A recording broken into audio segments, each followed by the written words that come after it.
कोठी रानी महतारी, तोर चरण में मात नवावा वो कोठी रानी महतारी। त्रिलोकाव नदी तीर पार त्रिलोकाव नदी तीर पार भगवा के सवारी, तोर चरण में मात नवावा वो कोठी रानी महतारी, तोर चरण में मात नवावा वो कोठी रानी महतारी।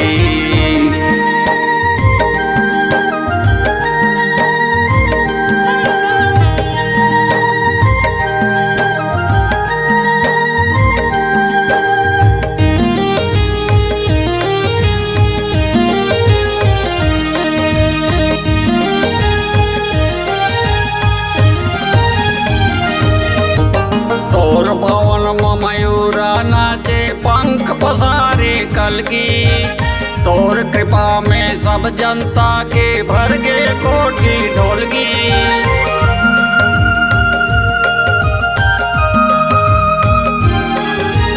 तोर भुवन मयूरा नाचे पंख पसारे कलगी, तोर कृपा में सब जनता के भर गे कोठी ढोलगी। पांच पांडव शरण में राखे, पांच पांडव शरण में राखे अक्षय तोर भंडारी,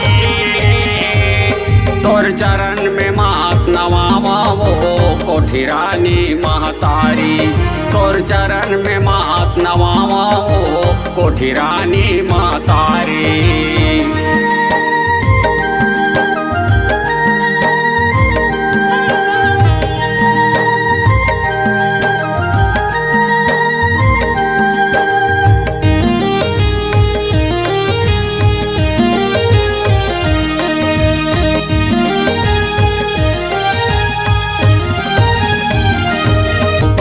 घर घर में ते कोठी गोसाइन, पहाड़ में कोठी रानी, अन्नपूर्णा ते माता कहाए महिमा अगम कहानी।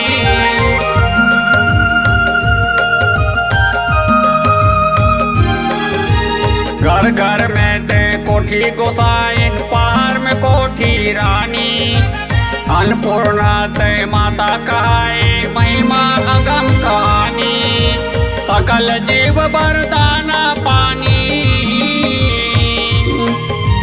सकल जीव वरदाना पानी भक्तन के हितकारी, तोर चरण में मात नवावा वो कोठी रानी महतारी, तोर चरण में मात नवावा वो कोठी रानी महतारी।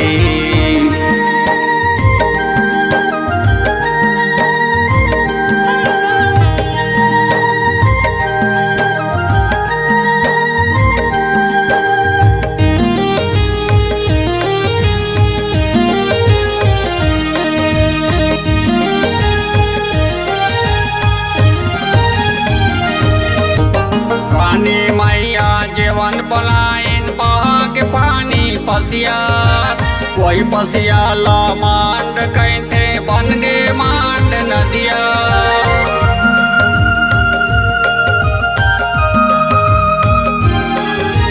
रानी मैया जीवन पलायन बहा के पानी पसिया, कोई पसिया ला मांड कहते बन गे मांड नदिया।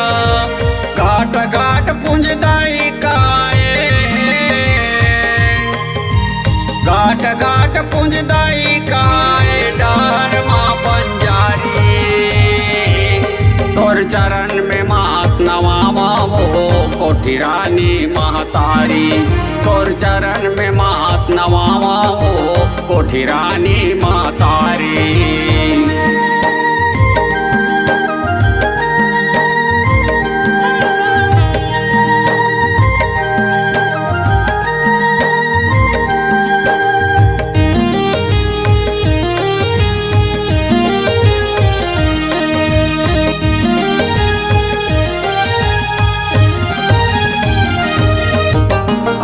शक्ति बन देवी मैया रिलो डोंगरी महाए, धन दौलत संपत्ति देवैया कोठी रानी तकाए।